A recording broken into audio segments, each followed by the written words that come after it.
আজি নিশা 2মান বজাত মোৰ এখন বাণিজ্যিক 6চকীয়া বাহন এখনে গুৱাহাটীৰ পৰা মণিপুৰ অভিমুখে ট্ৰান্সপোৰ্টৰ সামগ্ৰী লৈ আহি থকা অৱস্থাত কঠিয়াতলি ৰেংবেং সেই ঠাইখনত এখন গধুৰ বাণিজ্যিক বাহন 12 চকা নে 14 চকীয়া এখন বাহন তাত আপোনাৰ 4 লাইনৰ ডিভাইডাৰৰ লগতে একদম মানে থিয় কৰাই থোৱা আছিলে তো গাড়ীখন হয়তো কিবা মানে প্ৰব্লেমো হ'ব পাৰে আমি নাজানো কিন্তু গাড়ীখন যে এই ধৰণে যে মাজনিখা যে তাত যে থিয় কৰাই থোৱা আছিলে তাত গাড়ীখনৰ কোনো পাৰ্কিং লাইট নাছিল অথচ গাড়ীখন মানে আমি সাধাৰণতে কিছুমান গাড়ী এক্সিডেণ্ট হ'লে দেখা পাওঁ যে গছৰ ডাল চাল ভাঙি মেলি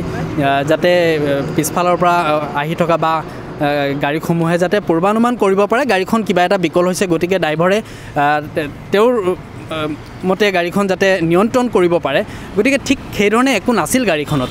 আৰু নথকাৰ ফলত ৰাতি 2মান বজাত অনুমানিক মোৰ সেই 6চকীয়া বাণিজ্যিক বাহনখনে আহি মেলি সেই গাড়ীখনৰ পিছফালে খুন্দা মাৰিবলগীয়া হয় আৰু খুন্দা মাৰি তিতাতে গাড়ীখনৰ চালক তিতাতে নিহত হয় সেই গাড়ীখনৰ ভিতৰতে আৰু মোৰ নামটো কি আছিলে মই হয় হয় গিয়াছুদ্দিন আছিলে আৰু মোৰ দাদা আছিলে গাড়ীখনত মানিকুদ্দিন তেখেতেও গাড়ীখনত আছিলে তেখেতৰ শৰীৰৰ বিভিন্ন অংগত মূৰত তেখেতে আঘাত পাইছে তাৰপিছত কঁকালত আঘাত পাইছে ভৰিত আঘাত পাইছে বুকুত আঘাত পাইছে এনেকুৱা শৰীৰৰ অতি গুৰুত্বপূৰ্ণ কিছুমান ঠাইত তেখেতে আঘাতপ্ৰাপ্ত হৈ আছে বৰ্তমান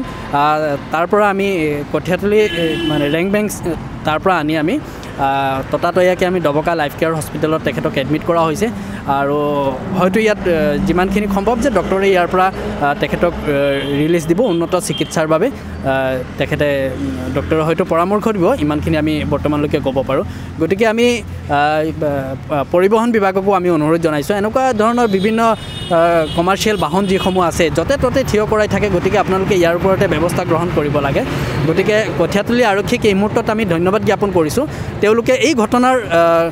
খবৰ পোৱাৰ লগে লগে ততাতৈয়াকৈ তেওঁলোকে আহি মেলি তেওঁলোকৰ কৰণীয় কামখিনি তেওঁলোকে অতি গুৰুত্ব সহকাৰে আৰু অতি নিকাভাৱে তেওঁলোকে কামখিনি কৰিছে গতিকে কঠিয়াতলি আৰক্ষী বিষয়াসকলক মই বহুত বহুত ধন্যবাদ জ্ঞাপন কৰিছোঁ